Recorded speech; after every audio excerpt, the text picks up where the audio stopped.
نه څوک دعا کوي، نه څوک صورت وایي، نه څوک هدیرې ته ځي، نه څوک خپلولي کوي، نه څوک مړی ژوندی کوي.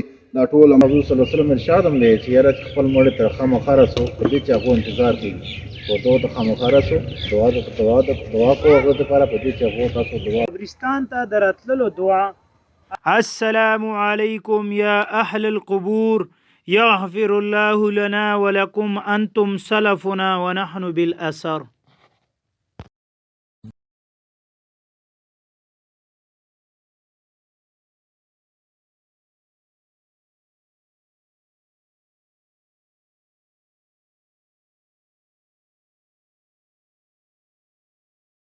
اوسکو د هدیرې حوالې سره نن سبا چې کوم چا ولا پلار وفات شي یا مور وفات شي هغو چې دی د وفات کېدو درېمې څلورمې نه بعد چې دی هغه مور او پلار د یاد وباسي. زیاتر قبرونه داسې دي چې موږ ولیدل هغه ډېر خامه دي.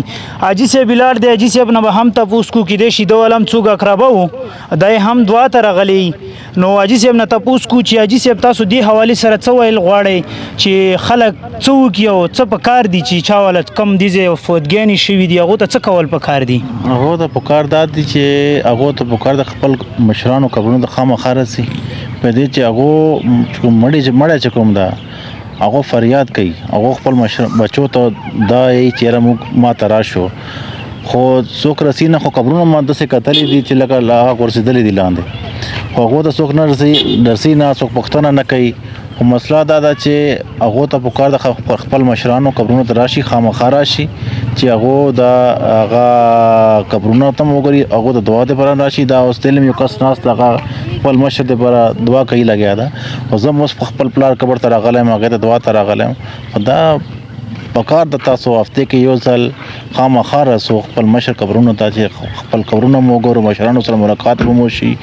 دا ډېر ضروري ده. هغو ثواب دپاره په دې چې هغو خپل خولې سره یو کلمه هم نشي ویلی، سبحان الله نشي ویلی مړی. خو تاسو د پکار د هغې دپاره ثواب دپاره دعا دپاره راشو، سبق ورته ویو چې هغو ته ثواب ایستلی هغو ته ثواب ملو. السلام علیکم. وعلیکم السلام.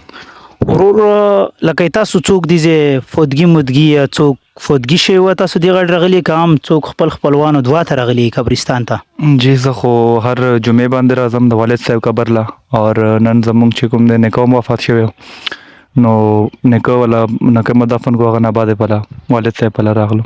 انا لله و انا الیه راجعون.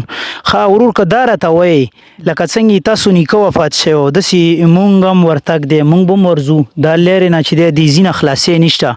ډېر داسې ځوانان دي چې هغو والا پلار وفات شوي، ورور وفات شوي، حتی تر دې پورې درېمې دویمې پورې راشي قبر یې فوخ کي او نور چې دی مخه ښه وکړي بالکل رڅي نه. لکه څنګه چې تا یو سنت عمل باندې تا عمل کړی دی هره جمعه رڅي حاضري لګوي دعا کوي او بیرته ځي.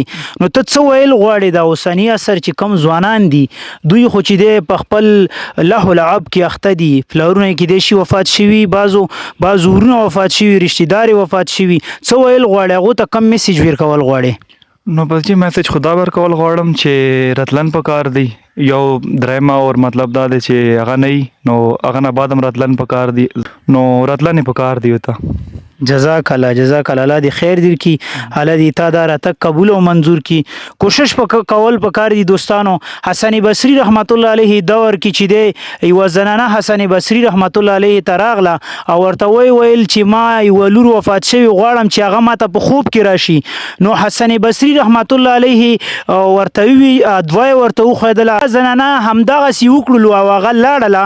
چې کله لاړه نو ګوري یو څه موده پس هغه خوب ګوري، خوب کې خپله لور په خوب کې ویرغلله. هغه لوري چې دی د اور والا کم کمیس چې دی کمه زیره یا اور والا کم هغه چې دی هغه لباس یې اچولی و.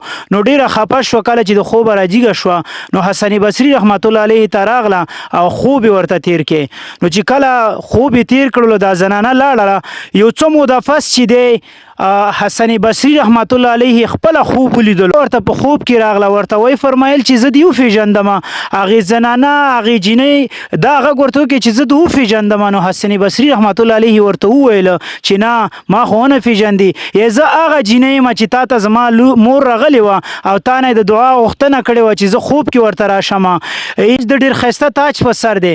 نو حسن بصري رحمت الله علیه ته جواب ورکړو او ورته وی فرمایل چې دا تاج یو ځوان نیک عمله دیندار ځوان په هدیرې باندې تیریدلو صرف یو وارې درود شریف یې ویلو او په ایما په ثواب یې چې کم ځای کې زه ښه خومه مونږ پسې روبخلو.